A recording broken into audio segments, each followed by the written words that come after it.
Thank you for your patience. We had a very good but long meeting with the chairpersons of the House of Representatives in the Oval, and it went a little longer, but it went very well. Thank you all for being here. I'm accompanied by the Vice President and the Secretary of Treasury, Janet Yellen, and I want to talk today about our plan. And the January job numbers came out today. And while we're grateful for everyone who found work and is earning a paycheck, it's very clear our economy is still in trouble. We added just 6,000 private sector jobs in the country last month. Overall, we added 49,000 jobs. And this at a time when we have more than 10 million people out of work. 4 million people have been out of work for 6 months or longer. And 2.5 million women have been driven from the workforce. 15 million Americans are behind in the rental payments. 24 million adults and 12 million children literally don't have enough food to eat. These aren't Democrats or Republicans, they're Americans, and they're suffering. They're suffering not because of anything they did. Through no fault of their own, they're suffering. Once-in-a-century virus has decimated our economy, and it's still wreaking havoc on our economy today. And so much of it is still about the virus. We're still in the teeth of this pandemic. In fact, January was the single deadliest month of the whole pandemic. We lost nearly 100,000 lives. I know some in Congress think we've already done enough to deal with the crisis in the country. Others think that things are getting better and we can afford to sit back and either do little or do nothing at all. That's not what I see. I see enormous pain in this country.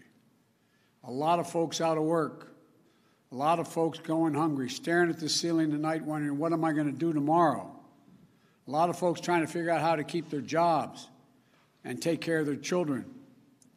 A lot of folks reaching the breaking point. Suicides are up, mental health needs are increasing, violence against women and children is increasing. A lot of folks are losing hope. And I believe the American people are looking right now to their government for help, to do our job, to not let them down. So I'm going to act, and I'm going to act fast. I'd like to be doing it with the support of Republicans. I've met with Republicans. There's some really fine people who want to get something done, but they're just not willing to go as far as I think we have to go. I've told both Republicans and Democrats that's my preference, to work together. But if I have to choose between getting help right now to Americans who are hurting so badly and getting bogged down in a lengthy negotiation, or compromising on a bill that's up to the crisis, that's an easy choice. I'm going to help the American people who are hurting now. That's why I'm so grateful to the House and the Senate for moving so fast on the American Rescue Plan.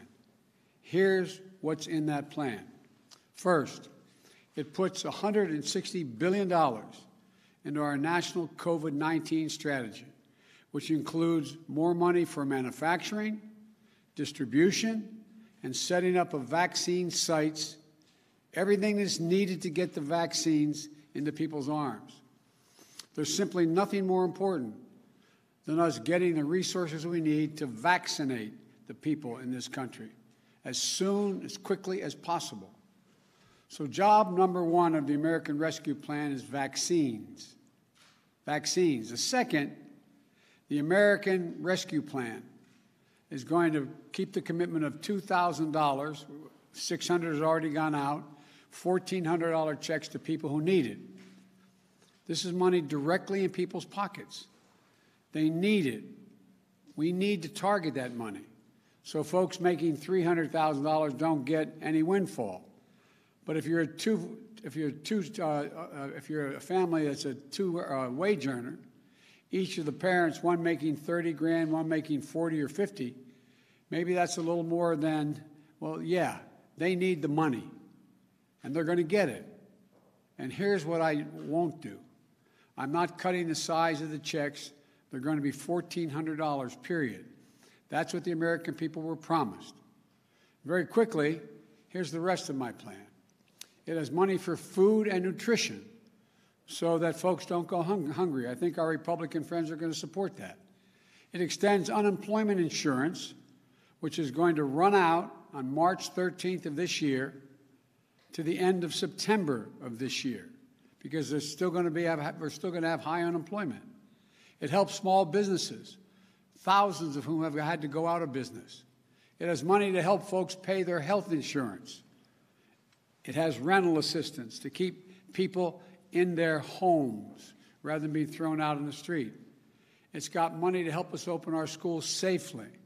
It has money for child care, for paid leave. It gets needed resources of state and local governments to prevent layoffs of essential personnel, firefighters, nurses, folks who are school teachers, sanitation workers. It raises the minimum wage.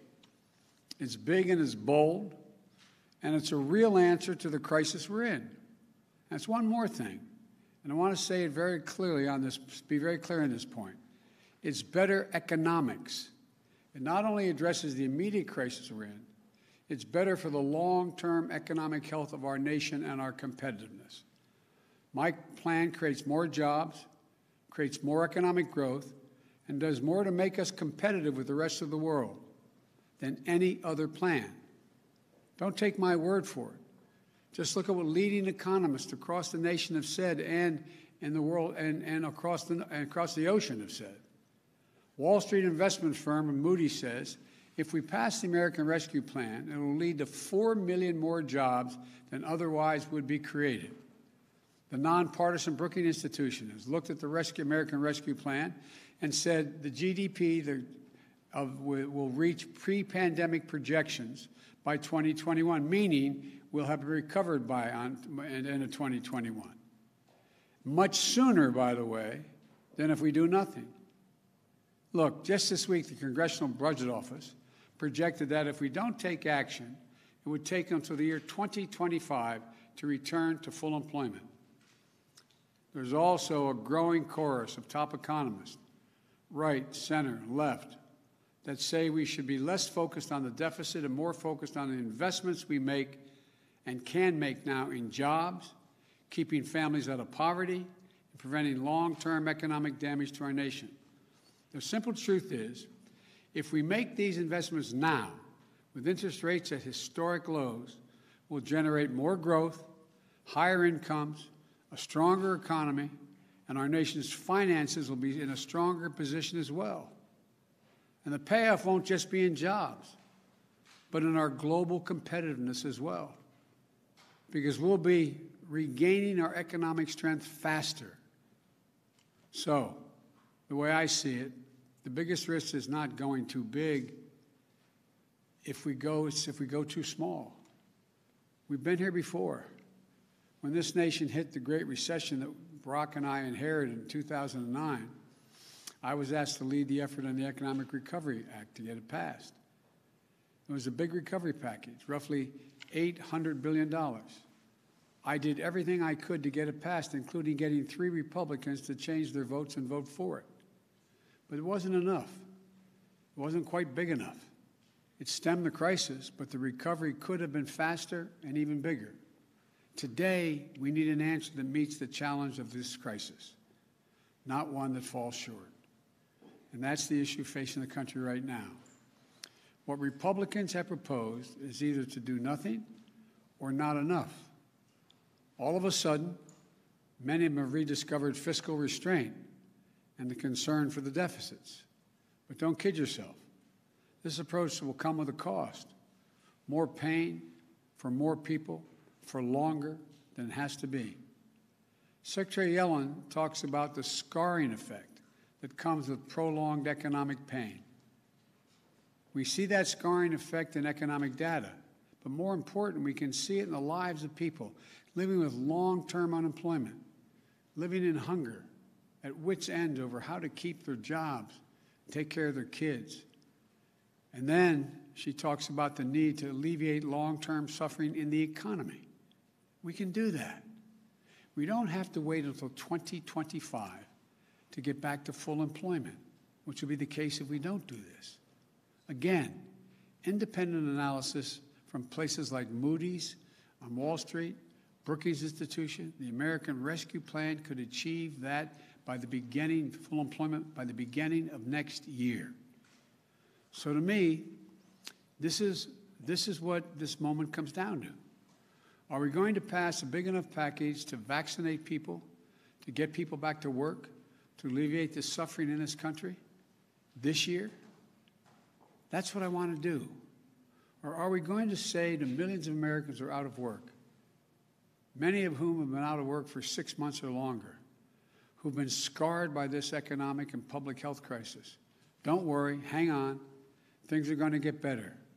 We're going to go smaller, so it's just going to take us a lot longer, like until 2025. That's the Republican answer right now. I can't in good conscience do that. Too many people in the nation have already suffered for too long through this pandemic and economic crisis. And telling them we don't have the money to alleviate their suffering, to get to full employment sooner, to vaccinate America after $8 trillion in deficit spending over the past 4 years, much of it having gone to the wealthiest people in the country, is neither true nor necessary. We do have the resources to get to full employment sooner. We do have the tools to reduce a lot of suffering in this country. We just have to choose to use them. So it's time to act. We can reduce suffering in this country. We can put people back to work. We can gain control of this virus. That's what the American Rescue Plan does. And that's what I'm determined to do. And that's what I hope we're going to be able to do in the near term. So may God bless you all. May God protect our troops.